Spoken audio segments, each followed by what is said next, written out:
বাংলাদেশের সবচেয়ে জনপ্রিয় একজন আলেম। তিনি আমার বাসায় আসছেন 2 দিন আগে। তো আমার ছোট বাচ্চাটা 5-6 বছর বয়স, যে ওর জিজ্ঞেস করতেছে আমাকে চিনো, এবং আমরাও বলতেছি চিনো কিনা। চিনে না, যে বাংলাদেশের সবচাইতে পরিচিত হুজুর, কিন্তু আমার বাচ্চা চিনতেছে না।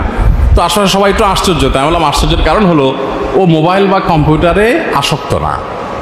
এখন আমাদের কাছে এটা কিন্তু অস্বাভাবিক হয়। আমাকেও যদি কোনো জায়গায় কোনো বাচ্চা বলে যে না হুজুর চিনি না, সেদিন যেন কোথায় গেলাম, ও IAUC চট্টগ্রাম আন্তর্জাতিক বিশ্ববিদ্যালয়। তো ওখানে বিশ্ববিদ্যালয়ের অধীনে একটা স্কুল আছে, স্কুলের প্রিন্সিপাল সাহেব আমাকে ক্লাসে নিয়ে যাচ্ছেন। এক বাচ্চা জিজ্ঞেস করছে চিনো হুজুরকে চিনো? বাচ্চা বলে না চিনি না। সাধারণত এটা শুনলে তো মানুষ একটু অপমান হয়, এটা আমার চিনল না, কপাল পোড়া। তো আমি বাচ্চাকে খুব সাধুবাদ দিলাম, মারহাবা দিলাম। এখন সবাই তো অবাক হয়ে যাচ্ছে, কাহিনী কি? আমি বললাম দেখেন, মানুষের নেচার যখন খারাপ হয়ে যায় তখন অসুস্থতাটাকে সুস্থতা মনে করে, আর সুস্থতাটাকে অসুস্থতা মনে করে। এই বাচ্চাটাই আপনার ক্লাসের মধ্যে স্বাভাবিক, ও আমাকে চিনে না, আর বাকিগুলো সব অস্বাভাবিক, এগুলো সব মোবাইল এডিকশনে আছে, এগুলো সব মোবাইলের রুগী, আর এই বাচ্চাটা সুস্থ। কিন্তু আমাদের কাছে মনে হচ্ছে অস্বাভাবিক। হায় রে, বাচ্চাটা কত খ্যাত, কত আনস্মার্ট, যে এই টাইমের এই ভাইরাল হুজুর চিনে না, এটা কপাল পোড়া।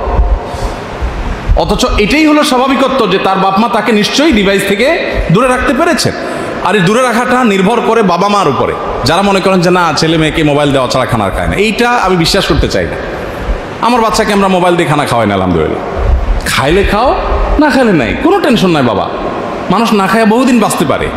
রোহিঙ্গারা না খায়া মাইলকে মাইল হেঁটে নাফ নদী যদি আপনি দেখে থাকেন, নাফ নদীর ঢেউ দেখলে আপনার কলিজা হজম হয়ে যাবে। সেই নদী পার হয়ে ওরা চলে আসছে। মানুষ খুব সহনশীল প্রাণী, সহজে মরে না। ছেলে 2-4 দিন না খাইলে মরে যাবে, যারা মনে করতেছেন বোকার স্বর্গে বাস করছেন, ভুল। 2-4-10 দিন না খাইলে কিছু আসে না, যায় না। আমার এক দোস্ত ছিল নেপালের, মদিনা ইউনিভার্সিটি থেকে অনার্স করা, আলেম মানুষ, দায়ী মানুষ, রিয়াদুল হক নাম, আমার খুব ঘনিষ্ঠ দোস্ত। সৌদিতে একসাথে ছিলাম।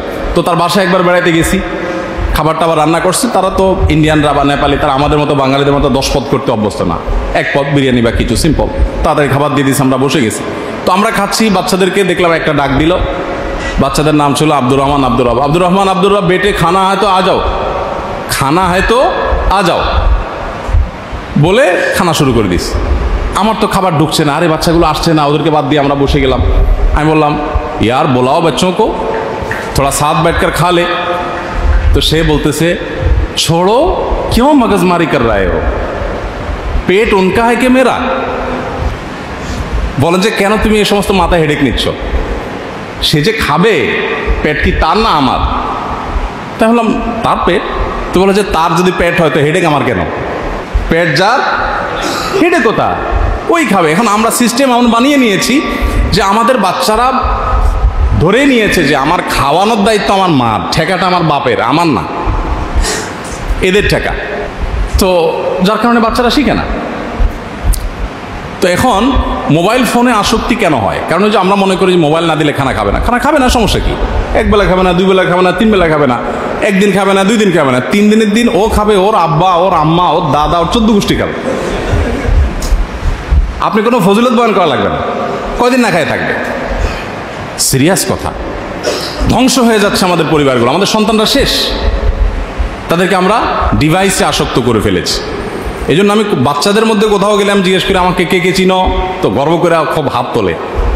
তো যারা চিনে না ওদেরকে ডেকে আমি আলাদা করে আদর করি, এবং তখন অন্য বাচ্চাদেরকে বার্তা দিয়ে দিই। আমি ওদেরকে অনেক বেশি ভালোবাসি, কারণ ওরা মোবাইল দেখে না। আমাকে চিনে না মানে দ্যাট মিনস সে মোবাইল দেখে না, সে একটা সুস্থ বাচ্চা। তার বাবা মা দায়িত্বশীল বাবা মা, আর দায়িত্বশীল না হলে মা নিজে একটাতে নিয়ে বসে থাকে মোনাজাতে, বাপের হাতে আরেকটা, তিনি আরেকটা নিয়ে মোনাজাতে বসে থাকে, আর বাচ্চাকে বলে তুমি কম্পিউটারটা ছেড়ে নাও, কার্টুন দেখো। ধ্বংস করে ফেলছে। তো যাই হোক, কোন সন্তানের দোয়া সাদকায় জারিয়া থাকবে? আমাদের আলোচনা ছিল যে মানুষ মারা যাওয়ার পরও 3টা আমল, এর সব মানুষের আমল নামে যেতে থাকে।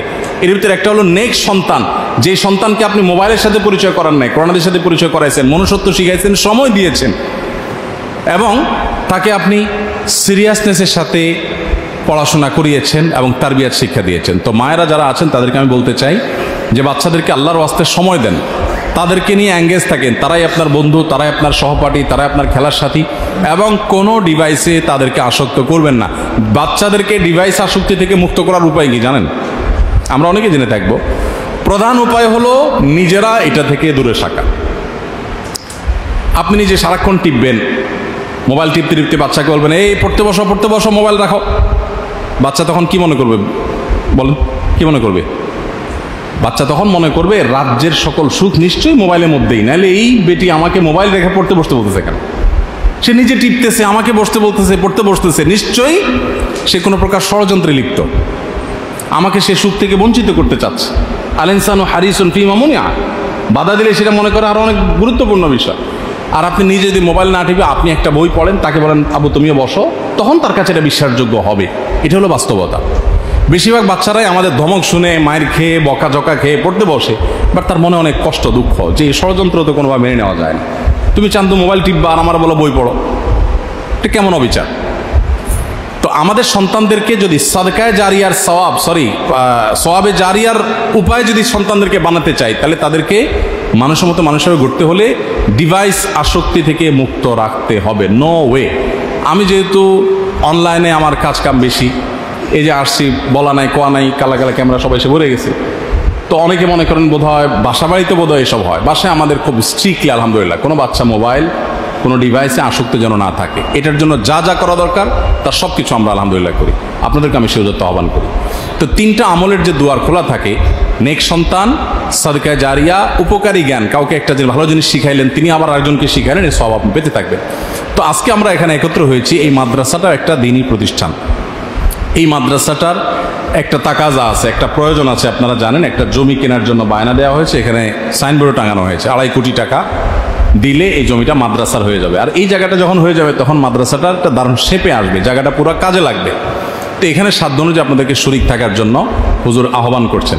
আমি নিয়মতান্ত্রিক কালেক্টর না, মানে কালেকশন করার সিস্টেম আমি জানি না। আসুন্নাহ ফাউন্ডেশনে কোটি কোটি টাকা মানুষ দেয়, কিন্তু আমি আজও পর্যন্ত আমার মনে পড়ে না জীবনে কোনোদিন কোনো দরখাস্ত নিয়ে কোনো ব্যবসায়ীর কাছে আমি গিয়েছি। আলহামদুলিল্লাহ কোনোদিন যাই নাই আমি। আসুন্নাহ ফাউন্ডেশনে যাদের যা দেওয়া দরকার, যত বড় ব্যবসায়ী হোক, যত বড় শিল্পপতি হোক, ফাউন্ডেশনে এসে দিয়ে যায়।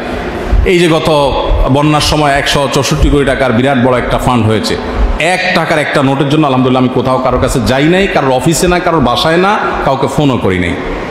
আল্লাহ তাআলা ব্যবস্থা করেন, বন্দোবস্ত করেন। আমি কোথাও যাইও না, বলিও না, এবং এটা আমাদের সিস্টেমও না। আমরা কারোর কাছে দরখাস্ত কোনোদিন লিখি নাই। কোনো ব্যবসায়ী বলতে পারবে না জীবনে কোনো ব্যবসা প্রতিষ্ঠানের কাছে আসুন্নাহ ফাউন্ডেশন দরখাস্ত লিখেছে, বরাবর ম্যানেজিং ডিরেক্টর অমুক প্রতিষ্ঠান আসুন্নাহ ফাউন্ডেশন, জীবনেও না। আমরা আম ঘোষণা করি, আল্লাহ যার যা তৌফিক করে সে তা দেয়, এভাবে আমরা কাজ করি আলহামদুলিল্লাহ। এখন এটা আমার কাজ না, কিন্তু হুজুর অফিসে যায় একদিনের জায়গায় 2 দিন, 2 দিনের জায়গায় 3 দিন, 3 দিনের জায়গায় 4 দিন যায় বসে আছে। তো যার কারণে এই কথাটা আপনাদের সামনে পাড়া। কাজ নাই বলতে এটা তো খারাপ কাজ না, ভালো কাজ, কিন্তু সবাই তো সব কাজের জন্য ক্যাপাবল না, সেটা আমি বলার চেষ্টা করেছি। যাই হোক, তো এখানে এই কাজটাতে আপনারা সাদকায়ে জারিয়ার এই খাতটাতে সাধ্য অনুযায়ী শরীক থাকবেন, এটা আপনাদের প্রতি উদাত্ত আহ্বান।